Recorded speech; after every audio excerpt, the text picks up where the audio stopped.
Hello warriors, आपके अपने YouTube channel study hub warriors में स्वागत है। आज की इस वीडियो में स्टडी हब वॉरियर्स आपके लिए लेके आया है मध्यकालीन भारतीय इतिहास के 20 क्वेश्चन की सीरीज। इस क्वेश्चन में जो क्वेश्चन सेलेक्ट किए गए हैं, जो क्वेश्चन में रखा गया है, वो क्वेश्चन हमारे पीसीएस, स्टेट पीसीएस में और आईएएस में आए हुए क्वेश्चन है। इस क्वेश्चन के अलावा हम एक्स्ट्रा भी क्वेश्चन को डिस्कस करेंगे। तो ये वीडियो जो बन रही है मोबाइल से बन रही है, तो इसमें लिखने में पैड हमारे पास तो है नहीं, डिस्प्ले पे लिखते हैं, तो उसमें लिखने में थोड़ा दिक्कत होगी, बट आप लोग वॉइस से समझने की कोशिश कीजिएगा।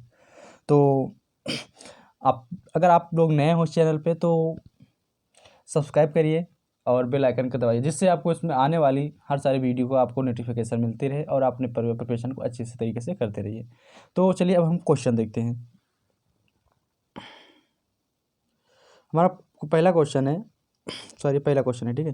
पहला क्वेश्चन जो टोपरा था मेरठ से 2 अशोक स्तंभ लेख दिल्ली कौन लाया था? Option A Alauddin Khilji, option B Firoz Shah Tughlaq, option C Mohammad Ghori, option D Sikandar Lodi. आपको आंसर देने के लिए 3 सेकंड का समय दिया जाएगा। 30 सेकंड में आप लोग आंसर बताइएगा। तो बताइए इसमें इसका आंसर क्या है?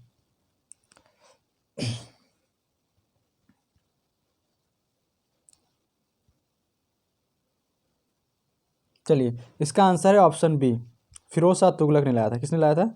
फिरोज शाह तुगलक ने लेके आया था। ये जो टोपरा है, वर्तमान जो अम्बाला जिला है, वहाँ का पहले इसे टोपरा कहा जाता था।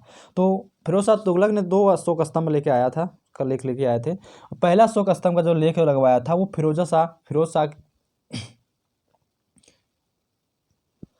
फिरोजाबाद की एक मस्जिद थी, वहाँ पे लगवाया था।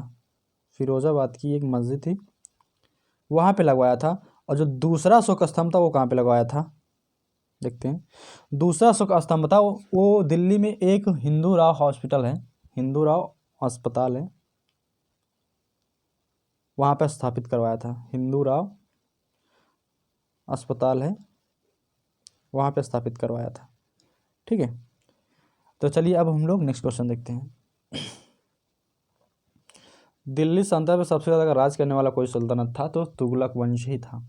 ये क्वेश्चन अक्सर एग्जाम में पूछते रहते हैं, तो आप इसको अच्छे से याद करके रखिएगा। हमारा दूसरा क्वेश्चन है, राज्य के खर्च पर हज की व्यवस्था करने वाला पहला भारतीय शासक कौन था? इसका option A Alauddin Khilji, option B Firoz Shah Tughlaq, option C Akbar, option D Aurangzeb.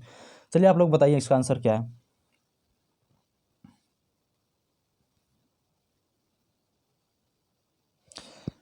तो इसका आंसर है ऑप्शन बी, फिरोज शाह तुगलक ही था। फिरोज शाह तुगलक जो था, बहुत सारे जन कल्याणी कार्य किया था। उसने रोजगार के लिए रोजगार दफ्तर खुलवाया था, और दान करवाने के लिए उसने दानशाला खोला था। उस दानशाले का नाम क्या था? दीवान खैरात। क्या? दीवाने खैरात था, दीवाने खैरात। तो एग्जाम में पूछ सकता है दीवाने खैरात क्या था, तो ये दानशाला था। किसने खुलवाया था? फिरोज शाह तुगलक ने खुलवाया था। उसने एक हॉस्पिटल खुलवाया था, जो एक खैराती हॉस्पिटल था, फ्री में इलाज होता था। उस हॉस्पिटल का नाम क्या था? दारुल शफा। क्या था? दारुल शफा। दारुल शफा नाम का उसने एक हॉस्पिटल खुलवाया था। क्या था ये? हॉस्पिटल था। ये क्वेश्चन पीसीएस 2012 में आया भी था, और बीपी बिहार पीसीएस में भी ये क्वेश्चन 2011 में आया था। तो पूछा था फिरोज तुगलक द्वारा स्थापित किया गया जो दारुल शफा क्या था? तो क्या था हमारा? एक खैराती हॉस्पिटल था, अस्पताल था। ठीक है, चलिए अब लोग नेक्स्ट क्वेश्चन देखते हैं।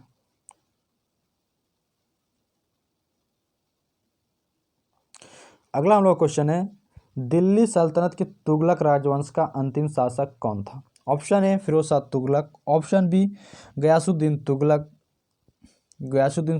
शाहतूती, option C Nasiruddin Mahmud, option D Nusrat Shah.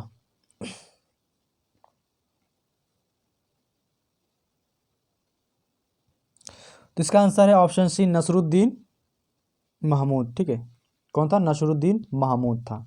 Nasruddin Mahmood का हम अगर कार्यकाल की बात करें तो उसने 1394 से 1412 तक शासन किया था। वो जो है तुगलक वंश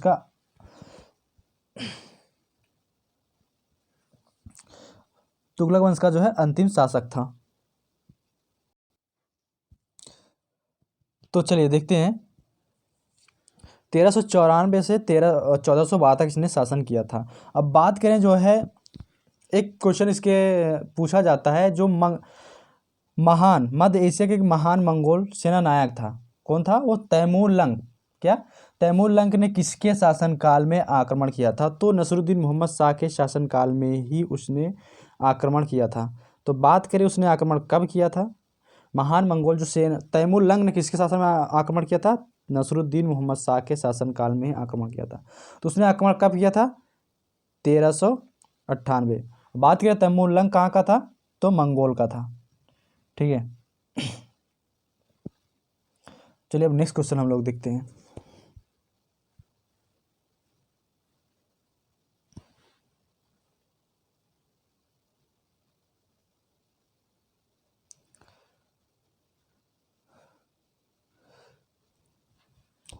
अगला हमारा क्वेश्चन है, तैमूर ने किसके शासनकाल में भारत पर आक्रमण किया था? Option A Alauddin Khilji, option B Bahlol Lodi, option C Nasiruddin Mohammad Shah, या ऑप्शन डी फिरोज शाह तुगलक।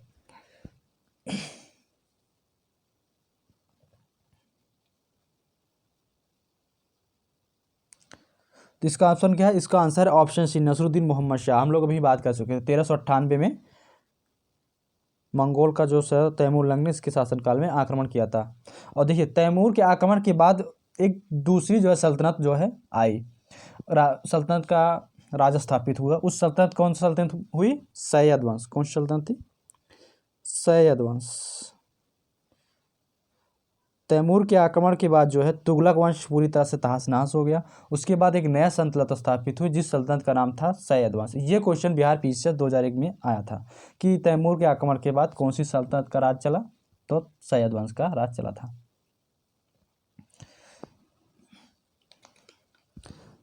चलिए अब नेक्स्ट क्वेश्चन हम लोग देखते हैं।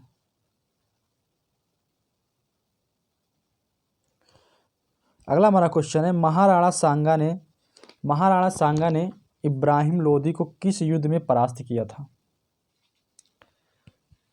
ऑप्शन ए खातौली का युद्ध, ऑप्शन बी सारंगपुर का युद्ध, ऑप्शन सी सिवाना का युद्ध, ऑप्शन डी खानवा का युद्ध। तो आप लोग बताइए, इसका आंसर क्या है? तो इसका आंसर है खातौली का युद्ध। तो खातौली का युद्ध जो है महाराणा सांगा और इब्राहिम लोदी के बीच लड़ा गया था। तो ये युद्ध कब हुआ था? 1518 में महाराणा सांगा और इब्राहिम लोदी इब्राहिम लोदी के बीच लड़ा गया था। तो महाराणा सांगा ने इब्राहिम लोदी को पूरी तरह से क्या कर दिया था? प्राप्त कर दिया था। तो ये क्वेश्चन आता है कि खातौली का युद्ध कब लड़ा गया था? अक्सर एग्जाम में पूछा जाता रहता है, तो आप लोग बता दीजिएगा। खातौली का युद्ध जो लड़ा गया था 1518 में लड़ा गया था, महाराणा सांगा और इब्राहिम लोदी के बीच लड़ा गया था। चलिए अब नेक्स्ट क्वेश्चन हम लोग देखते हैं। अगला हमारा क्वेश्चन है, किस सुल्तान ने एक नगर बसाया जहां आगरा है?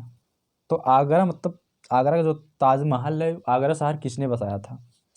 तो option A Mohammad bin Tughlaq, option B Firoz Shah Tughlaq, option C Bahlol Lodi, option D Sikandar Lodi. तो बताइए किसने बसाया था? आपको 30 सेकंड का समय दिया जाता है।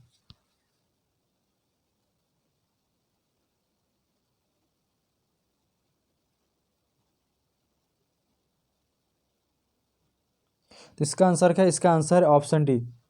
तो सिकंदर लोदी ने आगरा शहर को बसाया था। किसने? सिकंदर लोदी ने।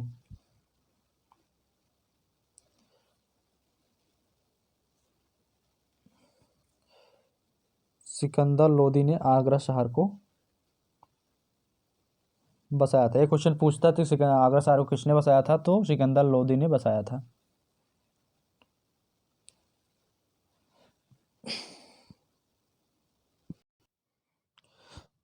तो चलिए अब सिकंदर लोदी के बारे में बात करते हैं। जो ये आगरा शहर बसाया गया था 1504 ईस्वी में बसाया गया था।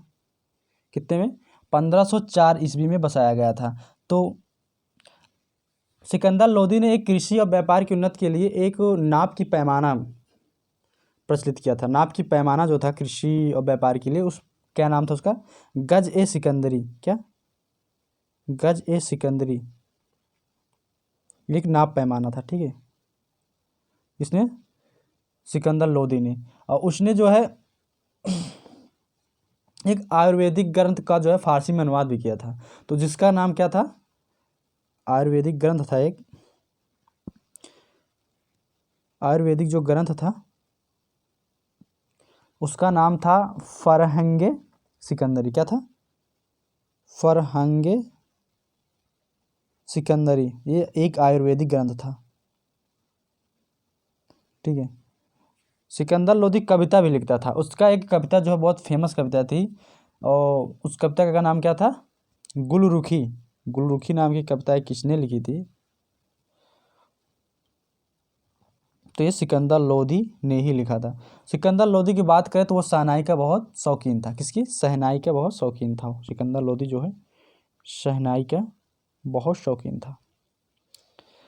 अब बात करें तो ये क्वेश्चन मैं पूछता है यूपी पीसीएस 2011, 2004 और यूपी पीसीएस में 2005 में पूछा गया था कि आगरा शहर की स्थापना किसने की थी? तो सिकंदर लोधी ने की थी। कब की थी? 1504 में की थी। कब की थी?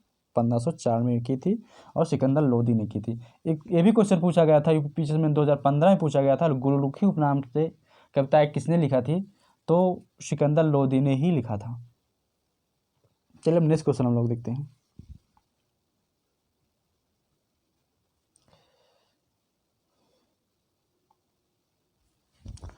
अगला हमारा क्वेश्चन है, किस सुल्तान को अन्न के ऊपर कर टैक्स जो है समाप्त करने के लिए जाना जाता है? Option A Alauddin Khilji, option B Ghiyasuddin Tughlaq, option C Firoz Shah Tughlaq, option D Sikandar Lodhi. आपको 30 सेकंड का समय दिया जाता है, आप बताइए आंसर क्या है इसका।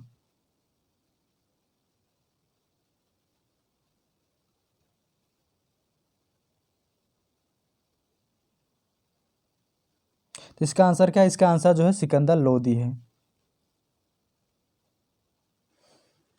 क्या है? सिकंदर लोधी है। चलिए नेक्स्ट क्वेश्चन देखते हैं। अगला हमारा क्वेश्चन है, विजयनगर राज्य की स्थापना किसने की थी? ऑप्शन ए विजय राय ने, ऑप्शन डी हरिहर सेकंड ने, ऑप्शन सी हरिहर और बुक्का ने, ऑप्शन डी बुक्का द्वितीय ने। तो इसका आंसर आप लोग बताइएगा। आपको दिया जाता है 30 सेकंड का समय।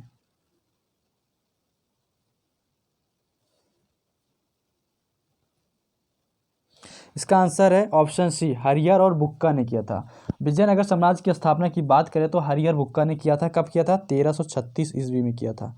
अब उनके राजवंश की बात करें तो उनके पिता का जो नाम था हरिहर बुक्का, संगम था। क्या नाम था उनके पिता का? नाम संगम था। तो उन्हीं के नाम पे इनके राजवंश का नाम पड़ा संगम वंश कहलाया। क्या? संगम वंश। उन्हीं के नाम पे इनका वंश का नाम पड़ा संगम वंश कहलाया था।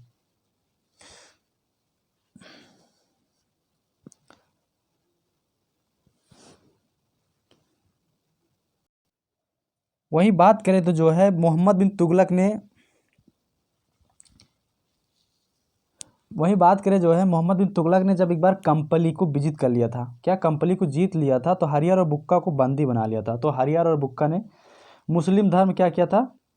स्वीकार कर लिया था। मुस्लिम धर्म इन्होंने स्वीकार कर लिया था।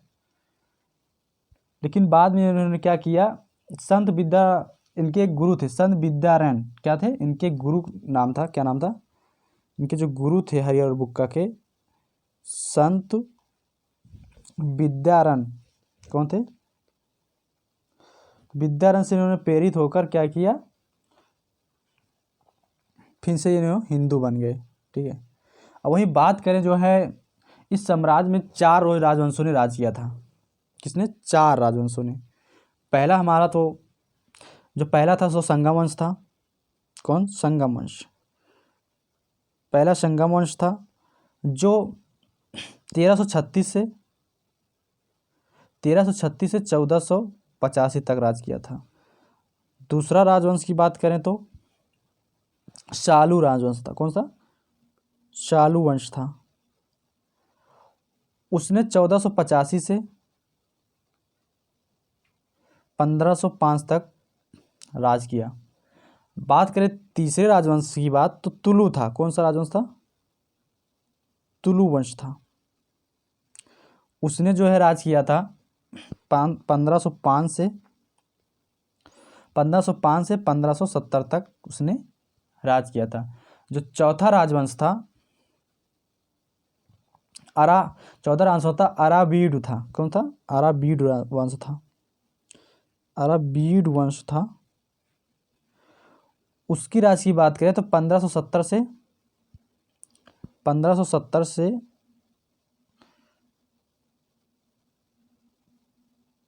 1650 तक उसने राज किया था।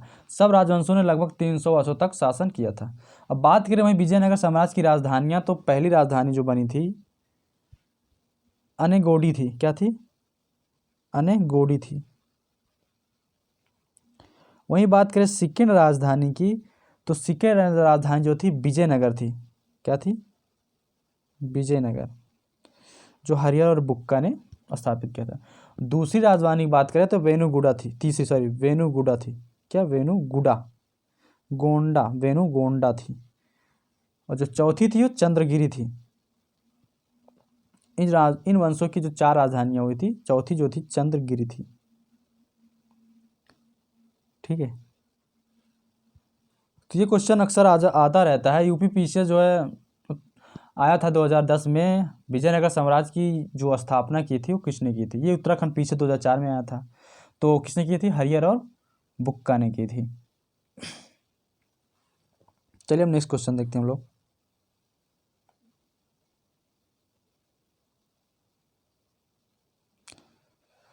अगला हम लोग क्वेश्चन है, विजयनगर राज्य के कृष्णदेव राय ने विजयनगर के राजा कृष्णदेव राय ने गोलकुंडा का युद्ध किस राजा के साथ लड़ा था?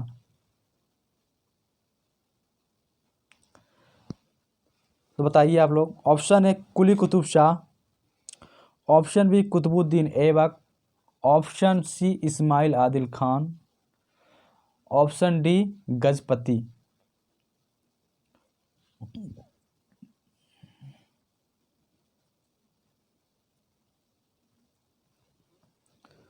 तो इसका आंसर क्या है? इसका आंसर हमारा है ऑप्शन ए कुली कुतुब शाह ने। किसने? कुली कुतुब शाह ने जो है। तो इसके आंसर की हम लोग बात करें तो कुली कुतुब शाह थे। ठीक है, जो गोलकुंडा के राजा थे कुली कुतुब शाह थे। गोलकुंडा में जो है कुतुब शाही वंश की स्थापना थी। वहाँ के राजा कुली कुतुब शाह ने गोलकुंडा और किस विजयनगर के राजा कृष्णदेव राय के बीच में युद्ध हुआ था, जिसमें जो है विजयनगर के राजा कृष्णदेव राय ने जीता था। एक क्वेश्चन और बहुत एग्जाम में पूछा जाता है, एक बार झारखंड पीछे 2013 में पूछा गया था, आंध्र भोज किसे कहा जाता है? क्या? आंध्र भोज किसे कहा जाता है? तो जो है ये राजा कृष्णदेव राय को ही आंध्र भोज बोला जाता है। किसे? राजा कृष्णदेव राय को ही, कृष्णदेव को ही आंध्र भोज बोला जाता है। एक क्वेश्चन और बहुत फेमस है, प्रसिद्ध जो कृष्णदेव राय के अधीन किस साहित्य का स्वर्णयुग कहा जाता है? कृष्णदेव राय के अधीन किस साहित्य का स्वर्णयुग था? तो ये कौन सी भाषा को प्राथमिकता देते हैं? तो तेलुगु भाषा। कौन सी भाषा? कौन सी साहित्य को स्वर्णयुग कहा जाता है? इनके का जो स्वर्णयुग माना जाता है तेलुगु साहित्य को। ठीक है, तेलुगु साहित्य को इन्होंने बहुत प्राथमिकता दी थी। चलिए अब नेक्स्ट बात करते हैं, अगला देखते हैं।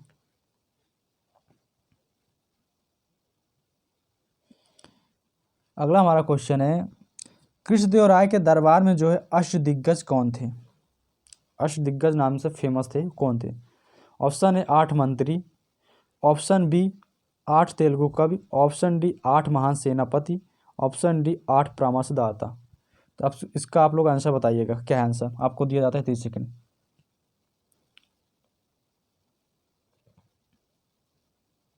इसका आंसर है सॉरी 8 तेलुगु कवि। इसका आंसर क्या? ऑप्शन बी 8 तेलुगु कवि। कौन? 8 तेलुगु कवि थे। वही बात करें हम, जो 8 महान तेलुगु कवि थे उन्हें ही अष्टदिग्गज कहा जाता था। और राजा कृष्णदेव राय की जो है शासनकाल में तेलुगु साहित्य का जो है स्वर्णयुग भी कहा जाता था, हम लोग को भी डिस्कस कर चुके हैं। और कृष्णदेवराय ने आंध्र भोज की भी उपाधि धारण की थी, ये भी हम लोग डिस्कस कर चुके हैं। अब इन 8 दिग्गज जो है तेलुगु कवियों में जो है, जो पेंडाना, कौन, पेंडाना जो था वो प्रमुख था। पेंडाना क्या था, पेंडाना को प्रमुख मानते थे, ठीक है, जो संस्कृत और तेलुगु दोनों भाषाओं का ज्ञाता था। ये जो है पेंडाना जो था ये संस्कृत और तेलुगु को अच्छी तरीक़ा से जानता था, संस्कृत और तेलुगु को अच्छी तरीक़ा से जानता था, ठीक है। उसकी एक प्रमुख रचना थी, क्या, उसकी जो प्रमुख रचना थी, पहली जो उसकी रचना थी, पहली रचना उसकी जो थी शारोचीर संभव, क्या, शारोचीर संभव, शारोचीर संभव,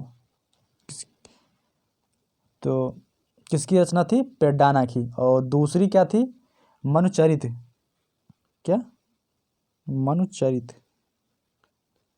आप इसको नोट डाउन करते रहिएगा, ठीक है, नहीं तो ये वीडियो देखने से नहीं याद होगा।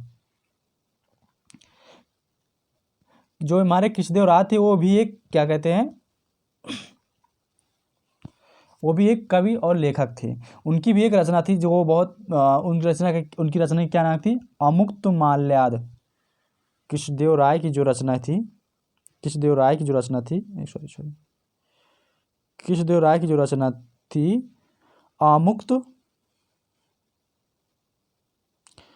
अमुक्त माल्याद, क्या थी, अमुक्त माल्याद थी, ठीक है। वहीं बात करें विजयनगर में एक प्रसिद्ध हजारा मंदिर थी, क्या, विजयनगर में एक प्रसिद्ध हजारा मंदिर थी, वो किसके शासनकाल में निर्मित हुई थी, तो सॉरी कृष्णदेव के शासनकाल में एक मंदिर बहुत फेमस थी, विजय हजारा, क्या, हजारा मंदिर थी। कौन सी, हजारा मंदिर की बात करें तो ये कृष्णदेवराय के ही शासनकाल में स्थापित की गई थी, ठीक है। और एक अब्दुल रज्जाक विजयनगर आया था। अब्दुल रज्जाक जो है फारसी राजदूत था। ये भी क्वेश्चन पूछते हैं, अब्दुल रज्जाक किसके शासनकाल में आया था, अब्दुल रज्जाक। तो ये अब्दुल रज्जाक कौन था, ये फारसी की जो है फारसी राजदूत था। जो अब्दुल रज्जाक संगम वंश के, जो किसके शासनकाल में आया था, संगम वंश के एक राजा थे, देवराज सेकेंड, ठीक है, कौन, देवराज सेकेंड,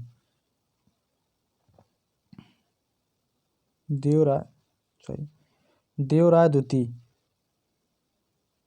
के ही शासनकाल में ये आया था। चलिए नेक्स्ट क्वेश्चन की हम लोग बात करते हैं।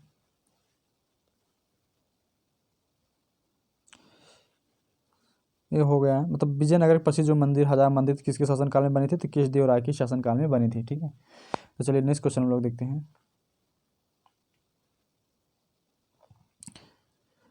वैदिक ग्रंथों के प्रसिद्ध भाष्यकार शायन निम्न में से किस एक काल में सक्रिय थे, तो आप लोग बताइए। ऑप्शन ए चोल राज्य का, ऑप्शन बी गुप्त राज्यकाल, ऑप्शन सी सातवाहन राज्यकाल, ऑप्शन डी विजयनगर राज्यकाल। तो इसका आंसर क्या है,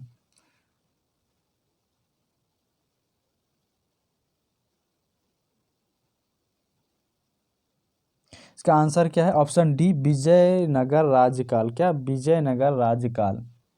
ये भी पीछे 2008 में पूछा गया था। चलिए नेक्स्ट क्वेश्चन देखते हैं हम लोग। अगला हम लोग का क्वेश्चन है, तालीकोटा का युद्ध लड़ा गया था। ऑप्शन है अकबर और मालवा के सुल्तानों के बीच, ऑप्शन बी विजयनगर और बहमनी राज्य के बीच, ऑप्शन सी विजयनगर और बीजापुर अहमदनगर तथा गोलकुंडा की संयुक्त सेनाओं के बीच, ऑप्शन डी शेरशाह सूरी के बीच। इसका आंसर क्या है, इसका आंसर है ऑप्शन सी विजयनगर और बीजापुर अहमदनगर तथा गोलकुंडा की संयुक्त सेनाओं के बीच लड़ा गया था। अब चलिए इसके बात करते हैं, ये युद्ध कब लड़ा गया था, 1565 में ये युद्ध लड़ा गया था। यह युद्ध जो है बहमनी राज्यों की संयुक्त सेनाओं ने विजयनगर को पराजित कर दिया था। जो बहमनी राज्य की जो सेनाएं थी विजयनगर को पराजित कर दिया था। फरिश्ता कहता है यह युद्ध तालीकोटा में लड़ा गया था, किंतु युद्ध का वास्तविक जो क्षेत्र था, जो वास्तविक क्षेत्र था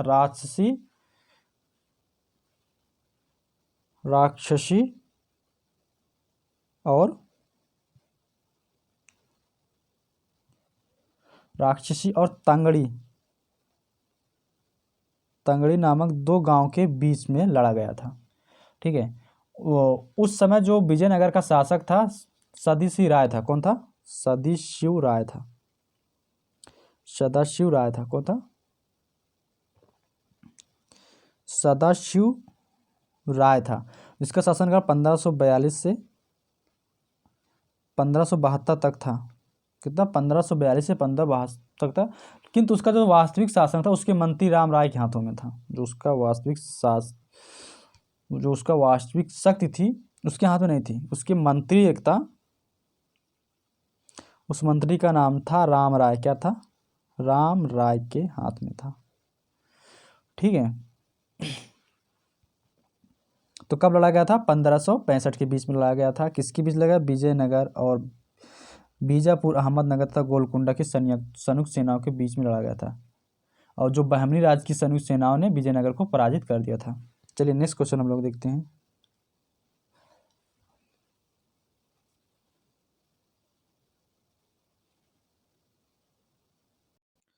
अगला हम लोग का क्वेश्चन है, जब राजा बोडियार ने मैसूर राज्य की स्थापना की तब विजयनगर साम्राज्य का शासक कौन था? Option A Sadashiva, option B Tirumala, option C रंगस द्वितीय, ऑप्शन डी वेंकट द्वितीय। ये क्वेश्चन IAS 2006 में आया था। IAS 2006 में पूछा गया था। बताइए आप लोग इसका आंसर क्या है?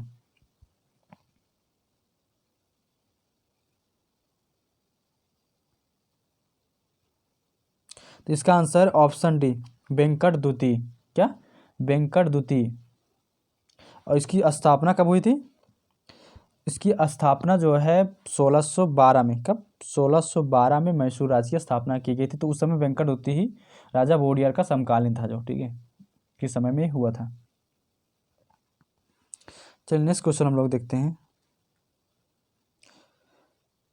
विजयनगर साम्राज्य की वित्तीय राज व्यवस्था, जो वित्तीय व्यवस्था थी, मुख्य विशेषता क्या थी?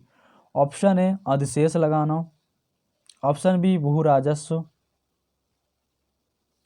ऑप्शन सी बंदरगाह से आमदनी, ऑप्शन डी मुद्रा प्रणाली।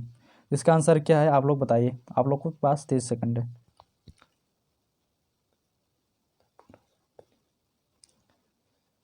तो इसका आंसर क्या है? इसका आंसर है हमारा ऑप्शन बी भू राजस्व। क्या था? भू राजस्व। अब बात करें विजयनगर को जो स्रोत कहाँ कहाँ से आय प्राप्त होती थी। पहला तो उन्होंने भू राजस्व लगा रखा था। दूसरा जो था वो संपत्ति कर भी लगाते थे।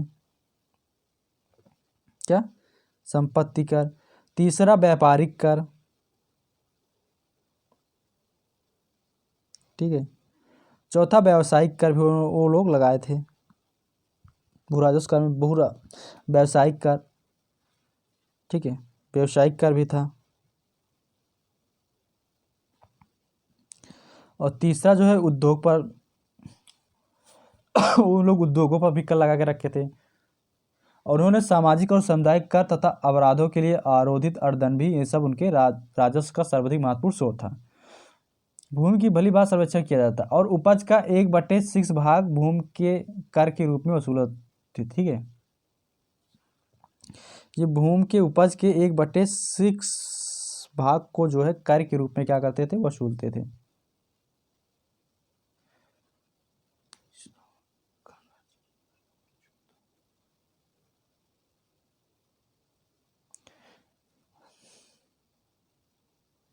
इन्होंने एक कर और लगाया था जिसका नाम था शिष्ट। क्या?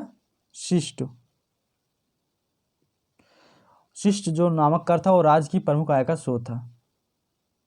और जो केंद्रीय राज्य की जो आय का स्रोत था शिष्ट था, और जो केंद्रीय राजस्व का स्रोत था उसे 58 क्या 58 कहा जाता था। इनके राज्य का तो शिष्ट था, और जो केंद्र में राजस्व का कर लगाया जाता था उसे किस नाम से बताया जाता था? केंद्रीय जो राज्य था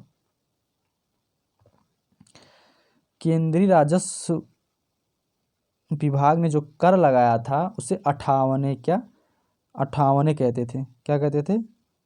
58 कहते थे। तो आप लोग इसको ध्यान में रखिएगा। 58 पूछ सकते हैं एग्जाम में, 58 क्या था।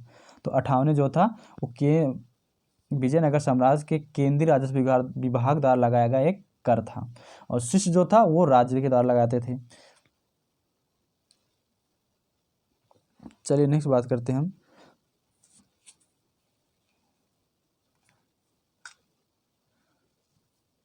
अगला हमारा क्वेश्चन है,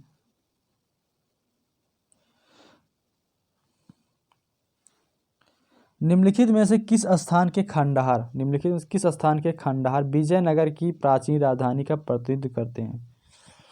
option A Ahmednagar, option B Bijapur, option C Golconda, option D Hampi. जिसका आप लोग आंसर बताइए क्या था? इसका आंसर है ऑप्शन डी हम्पी। हम्पी जो खंडहर वर्तमान में उत्तरी कर्नाटक में अवस्थित है। कहाँ है? ये कर्नाटक में है, ठीक है, उत्तरी कर्नाटक में है। ये हमारे उत्तरी कर्नाटक में है, जो विजयनगर की तो प्राचीन राजधानी थी। विजयनगर काल में यहाँ एक मंदिर बना था, जिस मंदिर का नाम क्या था? विरूपाक्ष मंदिर। कौन सी मंदिर? विरूपाक्ष मंदिर। विरूपाक्ष मंदिर जो बना था यहीं पर था, ठीक है। विरूपाक्ष मंदिर की बात करें तो यहीं पर अवस्थित है, ठीक है। हम्पी को यूनेस्को ने विश्व विरासत स्थलों की सूची में यूनेस्को ने विश्व विरासत की सूची में शामिल कर रखा है। चलिए नेक्स्ट क्वेश्चन हम लोग देखते हैं। अगला हमारा क्वेश्चन है, विजयनगर के किस शासक ने चीन के सम्राट के पास अपना राजदूत भेजा था? ऑप्शन ए हरिहर प्रथम, ऑप्शन बी बुक्का प्रथम, option C Krishnadevaraya, option D Saluva Narasimha. आपके पास 30 सेकंड है, आंसर बताइए।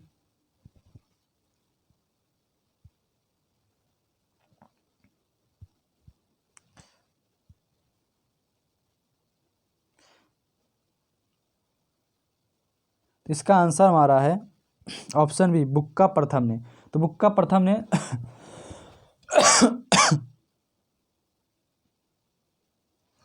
जो बुक्का प्रथम वो संगमी वंश का था, जो संगम वंश का राजा था बुक्का प्रथम। कौन? बुक्का प्रथम जो था संगम वंश का राजा। इसमें चार वंश थे, हम लोग पहले आगे डिस्कस कर चुके हैं ना।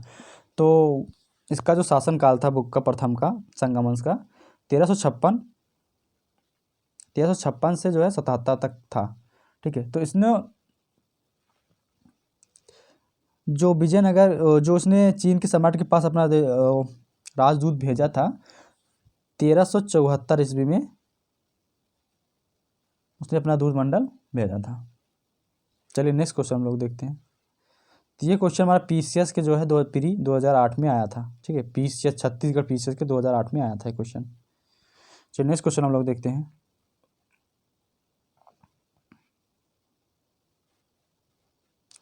अगला हमारा क्वेश्चन है, प्रसिद्ध विजय विट्ठल मंदिर जिसके 56 तक्षिश स्थान संगीत में स्वर निकालते हैं, कहाँ अवस्थित है? इसका ऑप्शन है option A Belur, option B Bhadrachalam, option C Hampi, option D Srirangam. इसका आप लोग आंसर बताइए क्या है? आपको दिया जाता है 30 सेकेंड।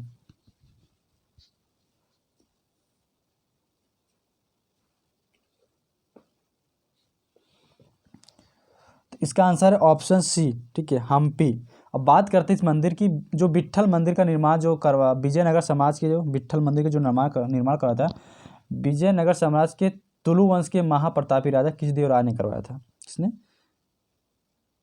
कृष्णदेव राय ने करवाया था। और किस वंश के थे? तुलु वंश के। तुलु वंश के राजा तो कृष्णदेव राय ने करवाया था। इस मंदिर में 56 तक्षशिला संगीत में स्वर निकालते। इस मंदिर का निर्माण विजयनगर समाज की राजधानी हम्पी में ही किया गया था। तो ये हम्पी में ही अवस्थित है। किसने करवाया था? कृष्णदेव राय ने करवाया था। और कृष्णदेव राय कौन थे? तुलु वंश के जो है ये राजा थे। चलिए नेक्स्ट क्वेश्चन हम लोग बात करते हैं। अगला क्वेश्चन देखते हैं।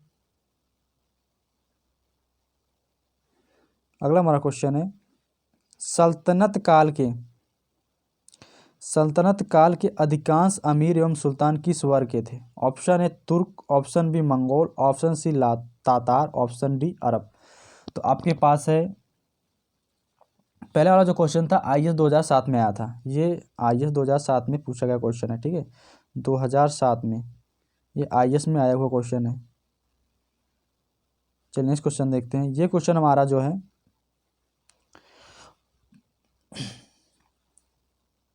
PCS 1991 में आया था, ठीक है, यूपी PCS से पूछा गया।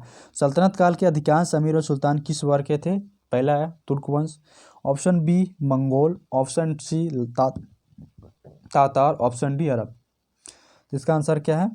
इसका है आंसर ऑप्शन ए तुर्क थे, ठीक है। तो इसके जो अधिकांश जो अमीर और सुल्तान थे वो तुर्क ही थे। नेक्स्ट क्वेश्चन चलिए हम देखते हैं हम लोग।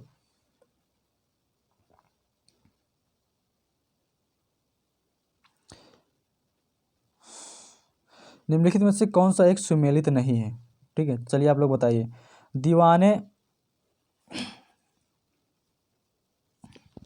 दीवाने मुस्तखराज अलाउद्दीन खिलजी, दीवाने अमीर कोही मोहम्मद तुगलक, दीवाने खैरात फिरोज शाह तुगलक, दीवाने रियासत बलबन। तो इसका आंसर क्या है?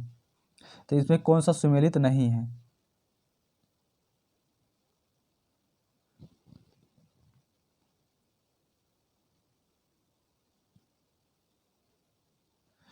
तो पूछा कौन सा सुमेलित नहीं है, तो बताइए। तो इसका आंसर क्या है? इसका आंसर डी दीवाने रियासत बलबन। तो दीवाने रियासत बलबन ने नहीं, ठीक है, दीवाने रियासत अलाउद्दीन खिलजी ने, किसने? अलाउद्दीन खिलजी ने, अलाउद्दीन खिलजी ने किया, ठीक है, प्रारंभ किया था। अब बात करते हैं हम दीवाने मुस्तखाज क्या था? तो ये अलाउद्दीन खिलजी द्वारा राजस्व विभाग था। क्या था? ये राजस्व विभाग था। और दीवाने अमीर कोही क्या था? ये मोहम्मद बिन तुगलक ने किया था, ये कृषि विभाग, ठीक है, ये कृषि विभाग से संबंधित था। और दीवाने खैरात की बात करें तो फिरोज शाह तुगलक का एक दीवा क्या था? एक सेकेंड, दीवाने खैरात की बात करें तो फिरोज तुगलक का था एक दान विभाग था। क्या था? ये दान विभाग था, ठीक है। और बात करें वहीं दीवाने रियासत की,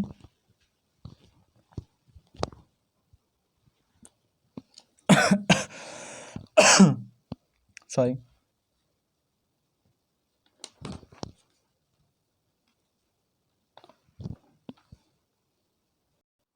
चलिए नेक्स्ट क्वेश्चन की हम लोग बात करते हैं।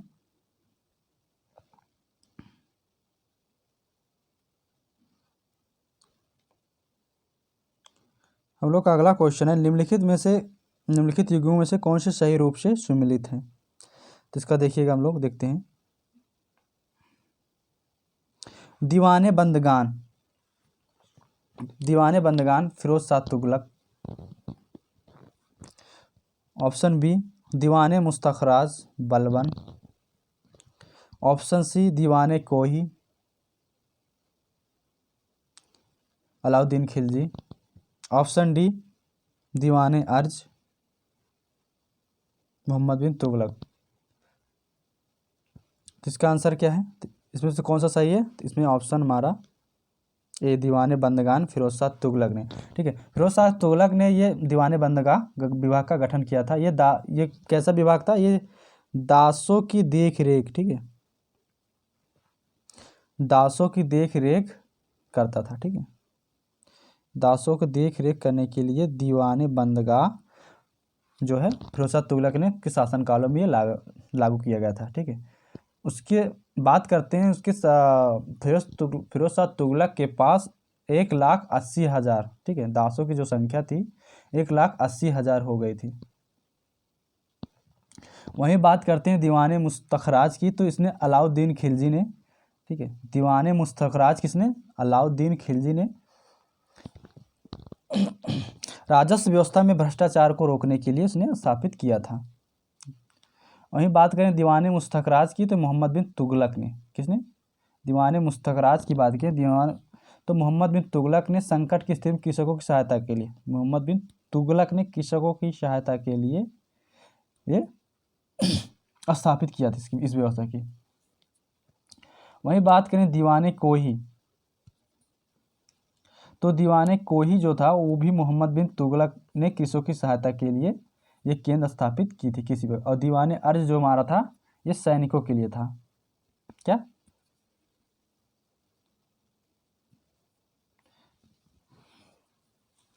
दीवाने अर्ज जो था इसने बलबन ने, किसने? बलबन ने,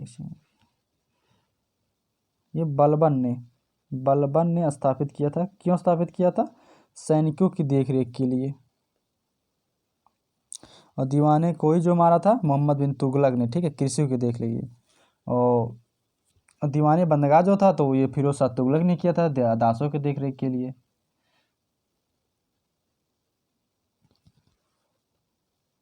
चलिए नेक्स्ट क्वेश्चन देखें। तो आज की वीडियो में बस इतना ही क्वेश्चन है। अगर आप नए हो तो अपने YouTube channel study hub various को लाइक शेयर सब्सक्राइब करिए। अगर वीडियो अच्छी लगे तो लाइक शेयर सब्सक्राइब करिए, कमेंट करिए, शेयर करिए। तो अपने इस YouTube channel study hub various के साथ बने रहिए। इसमें आपको ढेर सारी video GK GS current affairs और मैथ रीजनिंग इंग्लिश की सारी वीडियो प्रोवाइड की जाएगी। तो अगर आपको ये वीडियो अच्छी लगी हो तो लाइक करिएगा, शेयर करिएगा और अपने दोस्तों के पास शेयर करिएगा और चैनल को सब्सक्राइब करिएगा। और स्टडी हब परिवार को एक बड़ा परिवार बनाने में योगदान दीजिएगा। तो चलिए मिलते हैं नेक्स्ट वीडियो में। तब तक के लिए बाय। तब चलते मिलते हैं नेक्स्ट वीडियो में। मुस्कुराते रहिए, एक दूसरे से प्यार और स्नेह बनाए रखिए, अपने आसपास साफ सफाई रखिए। Bye, take care. मिलते हैं नेक्स्ट वीडियो में। Thank you, best of luck.